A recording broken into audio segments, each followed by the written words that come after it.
അപ്പോൾ ഗൈസ് നമ്മൾ ഇന്ന് കൂന്തൽ ഫ്രൈ ആണ് ഉണ്ടാക്കാൻ പോകുന്നത്, അമ്മേൻ്റെ സ്പെഷ്യൽ. അപ്പോൾ ഇന്ന് ഇങ്ങനെയാണ് നമുക്ക് ഉണ്ടാക്കാൻ നോക്കാം. ആദ്യം പാൻ ചൂടാകുമ്പോഴേക്ക് എണ്ണ ഒഴിച്ചിട്ട് പിന്നെ തക്കാളി, ഇഞ്ചി, പിന്നെ പച്ചമുളക്, അതേപോലെ തന്നെ ഉള്ളി, പിന്നെന്താ വെളുത്തുള്ളി ഇതെല്ലാം ഇട്ടിട്ട് നമ്മൾ എന്ത് ചെയ്യുക, ഇത് ഉണ്ടല്ലോ നമ്മുടെ ഉപ്പും അതേപോലെ മഞ്ഞൾപ്പൊടി ഇട്ട് നല്ലോണം വഴറ്റിയെടുക്കണേ. വഴറ്റിയിട്ട് ഇതിങ്ങനെ വരുന്ന സമയമാകുമ്പോഴേക്കും നമ്മളിങ്ങനെ തന്നെ ചെയ്ത് കൊടുക്കുക. അപ്പോഴേക്കും ഇതിലേക്ക് നമുക്ക് മല്ലിപ്പൊടി ഇട്ട് കൊടുക്കാം. മല്ലിപ്പൊടി ഇട്ടിട്ടുണ്ട്. എന്നിട്ട് അതും നല്ല രീതിക്ക് ഇളക്കി കൊടുക്കാം. മല്ലിപ്പൊടി കുറച്ച് കൂടുതൽ എടുത്തിട്ടുണ്ട്. അപ്പോൾ നല്ല രീതിക്ക് ഇളക്കിയെടുക്കാം. അതിൻ്റെ കൂടെ തന്നെ നമ്മൾ മുളക് പൊടിയും കൂടി എടുക്കാറുണ്ടോ. ഈ അമ്മയുടെ സ്പെഷ്യൽ ആയതുകൊണ്ട് തന്നെ കുറേ ഇട്ടിട്ടുണ്ട് മുളക് പൊടിയല്ലേ. അപ്പം നമുക്കിത് നല്ല രീതിക്ക് ഇളക്കി കൊടുക്കാം.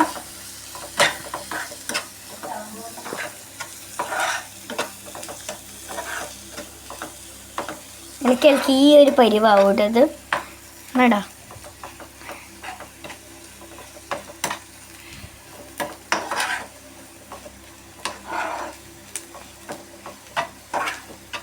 അപ്പോൾ ഇളക്കിക്കൊണ്ടിരിക്കുന്നുണ്ട്.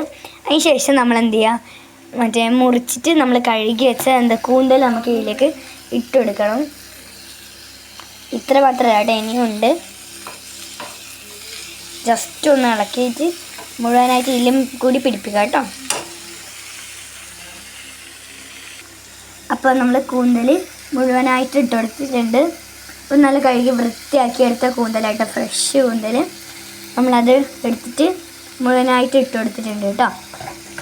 ഇനി നമ്മൾ എന്ത് ചെയ്യുക, നമ്മൾ ഇളക്കി കൊടുക്കണം. നിറച്ച് നമ്മൾ ഇളക്കിയിട്ട് എടുക്കണം. നല്ല സ്മെല്ലൊക്കെ വരുന്നുണ്ട്. പാൻ കുറച്ചിട്ട് നമുക്ക് എന്താ ഇങ്ങനെ ഇളക്കി കൊടുക്കുക. പിന്നെ ആ മസാലയൊക്കെ ആ കൂന്തൽ പിടിക്കണം. ആ വൈറ്റൊക്കെ മാറിയിട്ട് അതിൻ്റെ നമ്മൾ ഇതൊക്കെ ഉണ്ടാക്കിയില്ല ഫ്രൈൻ്റെ, അതൊക്കെ അതിൽ പിടിക്കണം.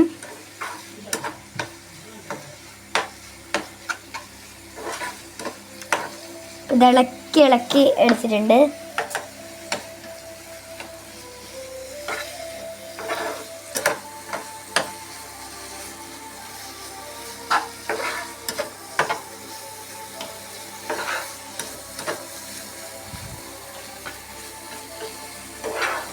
അപ്പം അങ്ങനെ ഇളക്കി എടുത്തിട്ടുണ്ട്. ഇനി എന്ത് ചെയ്യേണ്ടതെന്ന് വെച്ചാൽ ഞാൻ പറയാവേ.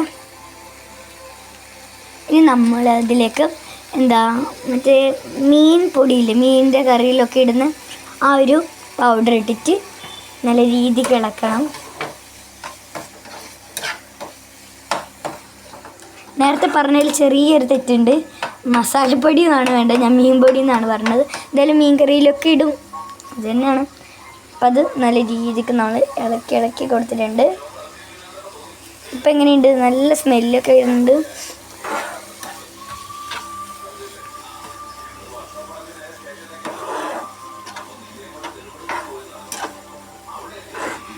അപ്പം നമ്മൾ ഇത് ഇളക്കി ഒരു പരിവാക്കുന്നുണ്ട്. അപ്പം അത് കുറച്ച് അതിൻ്റെ ഇതൊക്കെ വറ്റണം. ഇതുവരെ നമ്മൾ ഇളക്കിക്കൊണ്ടിരിക്കുക കേട്ടോ. ഇത് നമുക്ക് വേണമെങ്കിൽ ഉപ്പുണ്ടോയെന്നൊക്കെ നോക്കിയിട്ട് അത് ഉപ്പൊക്കെ ഇട്ടിട്ട് സെറ്റാക്കാം കേട്ടോ. നല്ലോണം ഇളക്കിയതിന് ശേഷം ഇനി ഒരു ചെരുവയും കൂടി ഇട്ടിട്ടുണ്ടെങ്കിൽ കഴിയുമെന്നാണ് എനിക്ക് തോന്നുന്നത്. നമുക്ക് നോക്കാം ഇനി എന്താണ് ഇടേണ്ടതെന്ന്.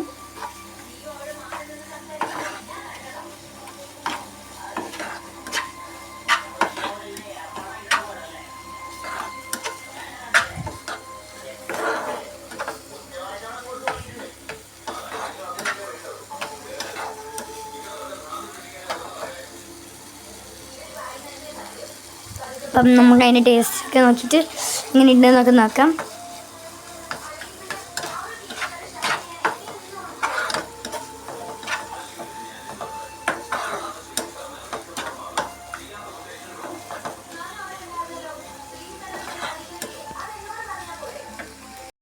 നമുക്ക് കുറച്ച് കുരുമുളക് പൊടി ഇടാം കേട്ടോ.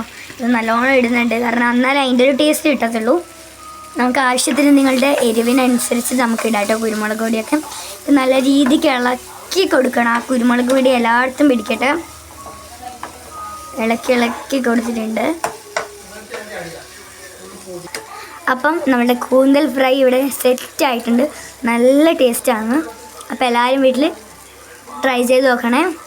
അടുത്ത വീഡിയോയിൽ വരുന്നതായിരിക്കും. ബൈ.